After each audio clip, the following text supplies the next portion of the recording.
So let's move on to the Rumble. Oh my god.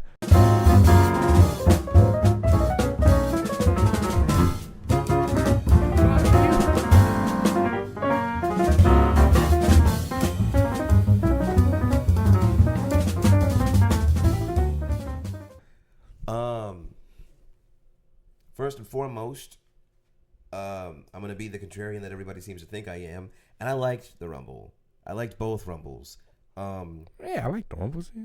well, everyone's talking specifically. They're saying the men's Royal Rumble. The first half was really good. The second half was awful. Um, Just some weird decisions. yeah, I don't disagree. Um, we'll start in chronological order. Give our thoughts there, and where we think things are gonna go from there. The women's Royal Rumble. Some key highlights. I've said it since day one, and I will continue to say it until she is no longer in the WWE and or I am dead and or I stop watching wrestling. Sol Ruka is that girl. Man, I'm telling you, Sol Ruka is fire. She's so cool. Um, she's just so good at her job.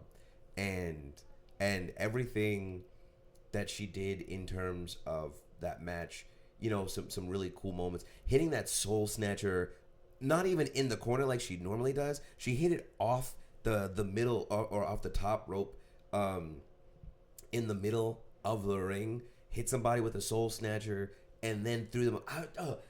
Soul Luke is so cool. Um, if there was an NXT call up that was going to win, I would have wanted it to be Sol Ruka, and she definitely was amazing. Jordan Grace, another great powerhouse that came in and absolutely wrecked. Did a fantastic job with some stuff she was given. I do think there are three important highlights to talk about. We'll start in, I think, order. Or rather, I'll do it in order of importance for me. Lash Legend.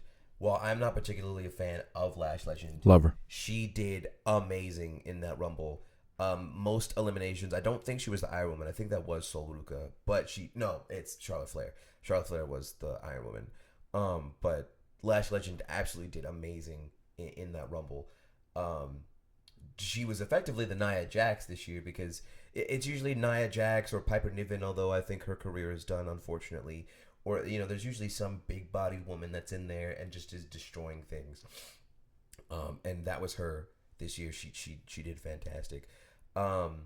Next, we started to see a bit of the dissension in some of the tag teams. Nothing with Io and Rhea, which I'm okay with. I actually like the fact that they're a tag team. But a little bit of tension there with Charlexa. A lot of tension there with the Kabuki Warriors. So I think they are finally about to start doing some split ups there. And then the big thing is the return of Tiffany Stratton. Tiffany Stratton, who we both thought was going to come back. His vote to win the Royal Rumble, someone who I was okay with winning the Rumble. She came in. She was one of the last ones in the ring. Actually, final two was her and Liv Morgan. This to me only solidifies more that Tiffany Stratton is going to win Chamber. I know that's probably obvious, and so usually if it's obvious, that's what's not going to happen. But it also just makes sense, right? I can't imagine anybody for Jade to go against, assuming Jade does not lose the title before Mania. I can't imagine a more perfect opponent for Jade to go against at Mania, and kind of have, like we were talking about before, an official, like, hey, I beat you every time I was fine, and then the 1 second that I'm a little bit injured, that's when you squash me. I'm taking my title back because you can't beat me. And then have Jade finally put that to rest and have her win definitively against Tiffany Stratton. I think that would be really good in setting her up for an actual feud against actual people coming up, because she's kind of doing nothing. Besides that, Liv Morgan won the Royal Rumble, so she finally got to be the bride and was no longer the bridesmaid. In fact, she did so off the back of her Judgment Day contemporaries, specifically Raquel Rodriguez, who, when Raquel saved Liv and threw somebody out, Liv then turned around and eliminated Raquel, which started sowing some dissension in the Judgment Day, which we got to see Dog, that's not dissension. That's a full on betrayal. You're not wrong. When I say dissension, I mean like, because pairing it with this most recent episode of Monday Night Raw, we did get a little bit of, hey, it was really cool that the Judgment Day won, but it wasn't really the Judgment Day. It was you won, and you threw me over. What was that about? And Liv was like, no. Like I was doing that because you're gonna win the title, and then I'm gonna, win the Rumble, and then we're all gonna have gold, and yada yada yada. And Bitch, you laughed at me. Like, she threw her over and gleefully, like, she did the Cody thing with Kevin Owens, basically. She was like just holding the title. You dumbass motherfucker. Like, yeah, lay there and you mess. You lost. Now watch me win. Like, come on now. You can't. And then she's just like, no. We were both supposed to. We were both supposed to come out on top. What? When my back is turned, you whore. And like, I don't disagree with you, in so many words, but I think that's a very big deal. Now pairing this with Monday Night Raw, she did ask the Judgment Day to not get involved in her match, her being Raquel. They did not listen, costing Raquel that match. Which is a waste. Yeah, it's a waste of a match. Allow me to go on. Just give me 45 seconds.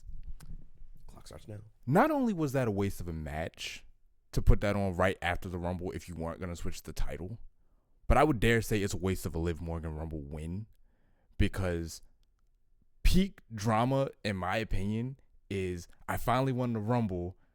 I can go after my title shot at WrestleMania. All right, cool. The Judgment Day's, going to get back on top. And then the next day, her friend wins that title. And now it's like, do you really mean what you say about if one of us wins, we all win? Like, are you satisfied with Raquel being the one in the Judgment Day with the title? Or are you going to try to take it from her? But now we can't even explore that dynamic.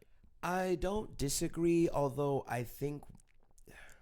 you're right. We can't explore that just fundamentally anymore, because what I think is going to happen is I think Liv will win it. But I think Raquel is going. I think they're setting up Raquel for a face turn, which I honestly, I don't know if I like her more as a heel. I think she's been wrestling better, but I don't really care for her character. But that aside, I think they're setting up for some really big changes in the WWE in general in terms of certain characters. And I think the Judgment Day is finally imploding, which is something I've been begging for 2 years now, because this is stale and it's old, and it really lost all of its coolness when they got rid of Damian and Rhea. But that's the Women's Rumble. My thoughts on her were, I thought it was good. I think I say suffers. That's not the right word, but I think this Women's Rumble suffers from the same thing that happens most, although not every time, where the women's version was better than the men's version. What's funny? I don't actually think the Women's Rumble this time around was better than the men's. I think that because the men's had some weird decisions, it kind of muddied the waters. Like, by the time it got down to the last couple in the women's, you got Liv Morgan, you got Sol Ruka, and you got Tiffany. And each one of those, it's like, Liv Morgan, do I finally want to see the one who keeps coming this close win the thing? That would be an amazing feeling. Tiffany Stratton got crushed, lost her title, makes her triumphant return. She could win the thing and go on to WrestleMania. Do I want to see that? That'd be a great feeling. Sol Ruka, the underdog. NXT, who has she been called up yet? Not yet. NXT future call up. Could she be like one of the first, if not the first, to ever do that? First from NXT. Do I want to see that? So there was really no wrong winner at that point. When you came down the last couple in the men's Royal Rumble, it was like, I know how I want to win this, not because I want to see you win it, but just because these other choices do not interest me at all. Right. Yeah. Those are my thoughts on the women's side of the Rumble. I don't have a lot to say. I like the whole thing. I wish you knew more about the Bella twins, because Brie Bella coming back is absolutely insane. Especially like she made a very large declaration not that long ago that she was like, "Yeah, I'm done with wrestling. I'm done with the WWE. I'm not coming back. I have no real interest." So the fact that she came back was wild. I know, never say never. But the Bella Twins as tag teams, as a tag team, I should say, they were actually very dominant. And then they broke up. Nikki Bella turned heel on Brie Bella. Brie Bella was the face. Which I've actually seen. Oh, okay. I've actually seen that turn. Okay. And so you know how all that goes. So yeah, it's just interesting that Brie Bella is back after being so staunchly against not just the WWE, but just like wrestling in general, just not wanting to do it. I'm wondering what changed your mind. Maybe it was enough zeros. That's what I'm saying, bro. Like, it's just interesting. But you were saying, yeah, I mean, like I said, it was. I will say the women's rumble was more consistent, from start to finish. It didn't leave me scratching my head too much, if at all, really. The only thing was really the Liv thing. That just seemed so random that she so gleefully turned on Raquel, especially given the follow-up that we're just going to play this like that was just, oopsie daisy. Like, when you take Asuka and Kairi really did accidentally knock Asuka out. And Asuka is like, I'm about to throw you in a wood chipper feet first. You know what I mean? Like, oh, she's angry, because for someone like Asuka, ain't no such thing as a mistake. This is a betrayal. Yeah. You know what I mean? But it actually is a mistake. Right. So it's almost like it's backwards, because the thing that was an actual betrayal is treated like a mistake. And the thing that was a mistake we didn't even talk about yesterday. Like, the Kabuki Warriors weren't even there. We can't. What's going on? But that doesn't have to do with the Rumble. That has to do with the fallout of the Rumble. So let's just keep it to the Rumble. Yeah, it's all well and good. As a not Liv Morgan fan, or let me be more specific. As a not heel Liv Morgan fan, I would have loved to see Liv Morgan win the Rumble a year that I liked Liv Morgan. Yeah, same. But the work, you always got to look at the worker behind it, and the worker behind it, who has been consistently performing, she deserves her moment in the spotlight. So go ahead, go on to WrestleMania, and if this is what it takes to get the belt off of Stephanie Vaquer, because I don't care about Stephanie Vaquer. Hey, King Mike, can you hear me? I'm taking my shot at some of these other content creators. I want work. I want to chop it up with King Mike. I want to chop it up with Chrissy Talks Wrestling. I want to chop it up with C-Jax. These are black content creators. I want to give them some love real quick, even though our channel was tiny. I want to talk to these people, but I definitely want to talk to King Mike, because if there's one thing we agree on, and we don't hardly agree on anything, I don't rock with Stephanie Vaquer like that, bro. Wow. That's news to me. I don't like that woman. And why? I can't even fully explain it. My two main issues is that I hate that she won a vacated title, and everybody wanted her to win. It's not her fault. Listen, it made her too overhyped too quickly. Like, when Stephanie became champion, Stephanie got the championship off of a cash-in. So what you were saying about Stephanie, you were not saying Stephanie is the best. You were not saying Stephanie is untouchable. You were saying Stephanie is slimy enough and opportunistic enough to steal the title off of Nia Jax. All right, cool. You mean Tiffany? Tiffany did that. Yeah, Tiffany did that to Nia Jax. You were saying Stephanie. Oh, my bad. That Tiffany is sneaky enough to stab her friend in the back and steal her title. Okay, cool. With Stephanie, she went up against Io Sky, one of the greatest. And the thing is, like, when you're doing these faux competitions within story, you are power scaling.